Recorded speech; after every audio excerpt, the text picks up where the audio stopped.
Când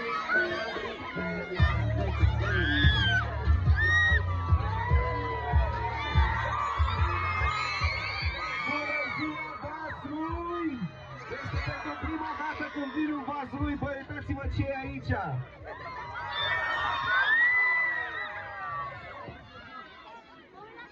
Ce faceți, cum sunteți? Bine! Nu prea vă aud. Ce faceți, cum sunteți? Bine!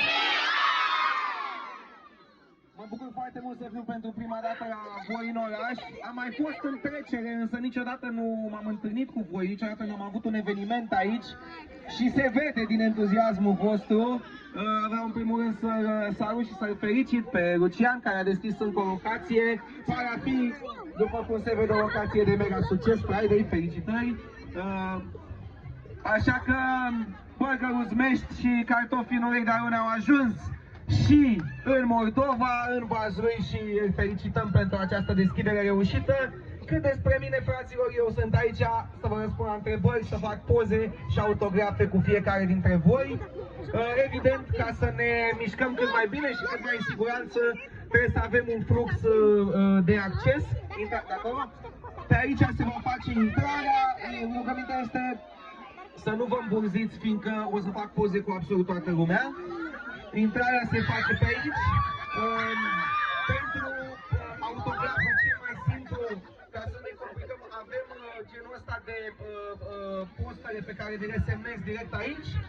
După care, foarte important, ieșirea se face pe acolo.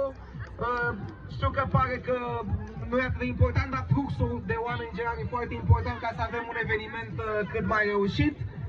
În rest, mă bucur că e vremea frumoasă, asta e întotdeauna o chestie minunată. Este, dacă stau să mă gândesc, Lucian, cred că primul eveniment pe care îl facem în aer liber și e foarte bine.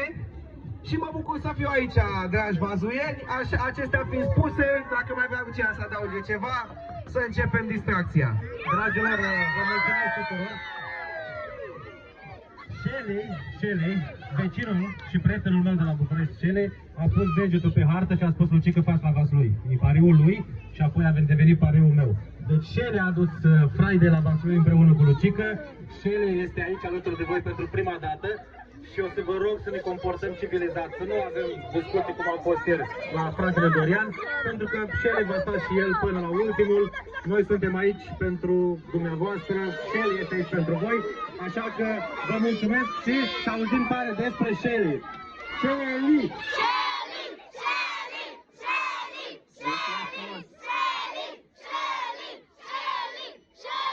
Gata, mă face să roșesc. Mulțumesc frumos. Am eu o întrebare pentru voi. Cine vine în aprilie la filmul Basshaus? Toată lumea vine la Basshaus, da? Da! Să știți că am plecat azi noapte de la filmările filmului. Am ajuns direct aici, am ajuns pe la 2 dimineața. Și în continuare s-a filmat până la 5 dimineața, astăzi la fel se filmează până la 5 dimineața și o ținem așa tocmai ca să fie filmul gata în aprilie, vine în toate cinematografele din România, inclusiv în toate cinematografele din Vaslui.